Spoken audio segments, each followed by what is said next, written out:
شروع اللہ کا نام لے کر جو بڑا مہربان نہایت رحم والا ہے۔ حامیم، یہ کتاب اللہ کی طرف سے نازل ہوئی ہے جو غالب ہے، حکمت والا ہے۔ ہم نے آسمانوں اور زمین کو اور جو کچھ ان دونوں میں ہے حکمت سے اور ایک وقت مقرر تک کے لیے پیدا کیا ہے، اور کافروں کو جس چیز سے خبردار کیا جاتا ہے اس سے وہ منہ پھیر لیتے ہیں۔ کہو کہ بھلا تم نے ان چیزوں کو دیکھا ہے جن کو تم اللہ کے سوا پکارتے ہو؟ ذرا مجھے بھی تو دکھاؤ کہ انہوں نے زمین میں سے کون سی چیز پیدا کی ہے یا آسمانوں میں ان کی کوئی شرکت ہے؟ اگر سچے ہو تو اس سے پہلے کی کوئی کتاب میرے پاس لاؤ، یا تمہارے پاس علم انبیاء میں سے کچھ ہو تو اسے پیش کرو۔ اور اس شخص سے بڑھ کر کون گمراہ ہو سکتا ہے جو ایسے کو پکارے جو قیامت تک اسے جواب نہ دے سکے اور ان کو ان کے پکارنے ہی کی خبر نہ ہو۔ اور جب لوگ جمع کیے جائیں گے تو وہ ان کے دشمن ہو جائیں گے اور ان کی پرستش سے انکار کر دیں گے۔ اور جب ان کے سامنے ہماری صاف صاف آیتیں پڑھی جاتی ہیں تو کافر حق کے بارے میں جبکہ وہ ان کے پاس آ چکا کہتے ہیں کہ یہ تو کھلا جادو ہے۔ کیا یہ لوگ کہتے ہیں کہ اس پیغمبر نے اس کو از خود گھڑ لیا ہے؟ کہہ دو کہ اگر میں نے اس کو اپنی طرف سے بنایا ہو تو تم اللہ کے سامنے میرے بچاؤ کے لیے کچھ اختیار نہیں رکھتے۔ وہ اس گفتگو کو خوب جانتا ہے جو تم اس کے بارے میں کرتے ہو، وہی میرے اور تمہارے درمیان گواہ کافی ہے، اور وہی تو ہے بڑا بخشنے والا مہربان۔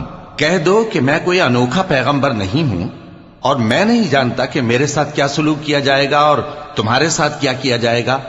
میں تو اسی کی پیروی کرتا ہوں جو مجھ پر وحی آتی ہے، اور میرا کام تو علانیہ خبردار کرنا ہے۔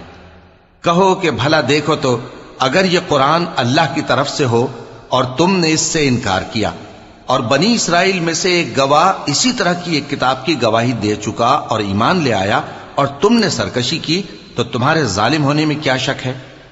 بے شک اللہ ظالم لوگوں کو ہدایت نہیں دیتا۔ اور کافر مومنوں کے متعلق کہتے ہیں کہ اگر یہ دین کچھ بہتر ہوتا تو یہ لوگ اس کی طرف ہم سے پہلے نہ دوڑ پڑتے، اور جب وہ اس سے ہدایت یاب نہ ہوئے تو کہیں گے کہ یہ تو پرانا جھوٹ ہے۔ اور اس سے پہلے موسیٰ کی کتاب تھی، لوگوں کے لیے رہنما اور رحمت، اور یہ کتاب عربی زبان میں ہے اس کی تصدیق کرنے والی، تاکہ ظالموں کو خبردار کرے اور نیکوکاروں کو خوشخبری سنائے۔ جن لوگوں نے کہا کہ ہمارا پروردگار اللہ ہے، پھر وہ اس پر قائم رہے تو ان کو نہ کچھ خوف ہوگا اور نہ وہ غمناک ہوں گے۔ یہی اہل جنت ہیں کہ ہمیشہ اس میں رہیں گے، یہ اس کا بدلہ ہے جو وہ کیا کرتے تھے۔ اور ہم نے انسان کو اس کے والدین کے ساتھ بھلائی کرنے کا حکم دیا۔ اس کی ماں نے اس کو تکلیف سے پیٹ میں رکھا اور تکلیف ہی سے جنا، اور اس کا پیٹ میں رہنا اور دودھ چھڑانا 2.5 برس میں ہوتا ہے، یہاں تک کہ جب وہ پختہ عمر کو پہنچ جاتا ہے اور 40 برس کا ہو جاتا ہے تو کہتا ہے کہ اے میرے پروردگار، مجھے توفیق دے کہ تو نے جو احسان مجھ پر اور میرے ماں باپ پر کیے ہیں ان کا شکر گزار بنوں، اور یہ کہ نیک عمل کروں جن کو تو پسند کرے، اور میرے لیے میری اولاد کو نیک بنا دے۔ میں تیری طرف رجوع کرتا ہوں اور میں فرما برداروں میں ہوں۔ یہی لوگ ہیں جن کے اعمال نیک ہم قبول کریں گے اور ان کے گناہوں سے درگزر فرمائیں گے، اور یہی اہل جنت میں ہوں گے۔ یہ سچا وعدہ ہے جو ان سے کیا جاتا تھا۔ اور جس شخص نے اپنے ماں باپ سے کہا کہ میں تم سے بیزار ہوں، کیا تم مجھے یہ بتاتے ہو کہ میں زمین سے نکالا جاؤں گا، حالانکہ بہت سی قومیں مجھ سے پہلے گزر چکی ہیں؟ اور وہ دونوں اللہ کی جناب میں فریاد کرتے ہوئے کہتے تھے کہ کمبخت، ایمان لا، اللہ کا وعدہ سچا ہے۔ تو کہنے لگا یہ تو پہلے لوگوں کی کہانیاں ہیں۔ یہی وہ لوگ ہیں جن کے بارے میں جنوں اور انسانوں کی دوسری امتوں میں سے جو ان سے پہلے گزر چکی عذاب کا وعدہ تحقیق ہو گیا۔ بے شک وہ نقصان اٹھانے والے تھے، اور لوگوں نے جیسے کام کیے ہوں گے ان کے مطابق سب کے درجے ہوں گے۔ غرض یہ ہے کہ اللہ ان کو ان کے اعمال کا پورا بدلہ دے اور ان کا نقصان نہ کیا جائے گا۔ اور جس دن کافر دوزخ کے سامنے کیے جائیں گے تو کہا جائے گا کہ تم اپنی دنیا کی زندگی میں لذتیں حاصل کر چکے اور ان سے لطف اندوز ہو چکے، سو آج تم کو ذلت کا عذاب دیا جاتا ہے۔ یہ اس کی سزا ہے کہ تم زمین میں ناحق غرور کیا کرتے تھے، اور اس کی کہ بد کرداری کرتے تھے۔ اور قوم عاد کے بھائی ہود کو یاد کرو کہ جب انہوں نے اپنی قوم کو سرزمین احقاف میں خبردار کیا اور ان کے آگے اور پیچھے سے خبردار کرنے والے گزر چکے تھے کہ اللہ کے سوا کسی کی عبادت نہ کرو، مجھے تمہارے بارے میں بڑے دن کے عذاب کا ڈر لگتا ہے۔ کہنے لگے کیا تم ہمارے پاس اس لیے آئے ہو کہ ہم کو ہمارے معبودوں سے پھیر دو؟ اگر سچے ہو تو جس چیز سے ہمیں ڈراتے ہو اسے ہم پر لے آؤ۔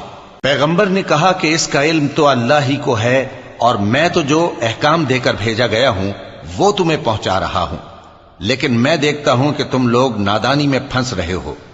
پھر جب انہوں نے اس عذاب کو دیکھا کہ بادل کی صورت میں ان کے میدانوں کی طرف آ رہا ہے تو کہنے لگے یہ تو بادل ہے جو ہم پر برس کر رہے گا۔ نہیں، بلکہ یہ وہ چیز ہے جس کے لیے تم جلدی کرتے تھے، یعنی آندھی، جس میں درد دینے والا عذاب بھرا ہوا ہے، جو ہر چیز کو اپنے پروردگار کے حکم سے تباہ کیے دیتی تھی۔ آخر وہ ایسے ہو گئے کہ ان کے گھروں کے سوا وہاں کچھ نظر نہیں آتا تھا۔ گناہگار لوگوں کو ہم اسی طرح سزا دیا کرتے ہیں، اور ہم نے ان کو ایسا اقتدار دیا تھا جو تم لوگوں کو نہیں دیا، اور انہیں کان اور آنکھیں اور دل دیے تھے، تو چونکہ وہ اللہ کی آیتوں سے انکار کرتے تھے اس لیے نہ تو ان کے کان ہی ان کے کچھ کام آ سکے اور نہ آنکھیں اور نہ دل، اور جس چیز کا وہ مذاق اڑایا کرتے تھے اسی نے ان کو آ گھیرا۔ اور اے مکے والو، تمہارے ارد گرد کی بستیوں کو ہم نے ہلاک کر دیا، اور بار بار ہم نے اپنی نشانیاں ظاہر کر دیں تاکہ وہ رجوع کریں، تو جن کو ان لوگوں نے اللہ کا قرب حاصل کرنے کے لیے معبود بنایا تھا انہوں نے ان کی کیوں مدد نہ کی، بلکہ وہ ان سے گم ہو گئے، اور یہ ان کا جھوٹ تھا اور یہی وہ افترا کیا کرتے تھے۔ اور وہ وقت قابل ذکر ہے جب ہم نے جنوں میں سے کئی شخص تمہاری طرف متوجہ کیے کہ قرآن سنیں، تو جب وہ اس کو سننے حاضر ہوئے تو آپس میں کہنے لگے کہ خاموش رہو۔ جب پڑھنا ختم ہوا تو وہ اپنی برادری کے لوگوں میں واپس گئے کہ ان کو خبردار کریں۔ کہنے لگے کہ اے قوم، ہم نے ایک کتاب سنی ہے جو موسیٰ کے بعد نازل ہوئی ہے، جو کتابیں اس سے پہلے نازل ہوئی ہیں ان کی تصدیق کرتی ہے اور سچا دین اور سیدھا رستہ بتاتی ہے۔ اے قوم، اللہ کی طرف بلانے والے کی بات کو قبول کرو اور اس پر ایمان لاؤ، اللہ تمہارے گناہ بخش دے گا اور تمہیں دکھ دینے والے عذاب سے پناہ میں رکھے گا۔ اور جو شخص اللہ کی طرف بلانے والے کی بات قبول نہ کرے گا تو وہ زمین میں اللہ کو عاجز نہیں کر سکے گا، اور نہ اس کے سوا اس کے حمایتی ہوں گے۔ یہ لوگ کھلی گمراہی میں ہیں۔ کیا انہوں نے نہیں سمجھا کہ جس اللہ نے آسمانوں اور زمین کو پیدا کیا اور وہ ان کے پیدا کرنے سے تھکا نہیں، وہ اس بات پر بھی قادر ہے کہ مردوں کو زندہ کر دے؟ ہاں، کیوں نہیں، وہ ہر چیز پر قادر ہے۔ اور جس روز انکار کرنے والے آگ کے سامنے کیے جائیں گے تو ان سے پوچھا جائے گا کیا یہ حق نہیں ہے؟ تو کہیں گے کیوں نہیں، ہمارے پروردگار کی قسم یہ حق ہے۔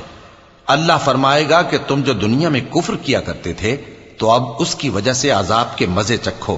پس اے نبی، جس طرح اور عالی ہمت پیغمبر صبر کرتے رہے ہیں اسی طرح تم بھی صبر کرو، اور ان کے لیے عذاب جلدی نہ مانگو۔ جس دن یہ اس چیز کو دیکھیں گے جس کا ان سے وعدہ کیا جاتا ہے تو یہ خیال کریں گے کہ گویا دنیا میں رہے ہی نہ تھے مگر گھڑی بھر دن۔ یہ قرآن پیغام ہے جو پہنچایا جا چکا، سو اب وہی ہلاک ہوں گے جو نافرمان تھے۔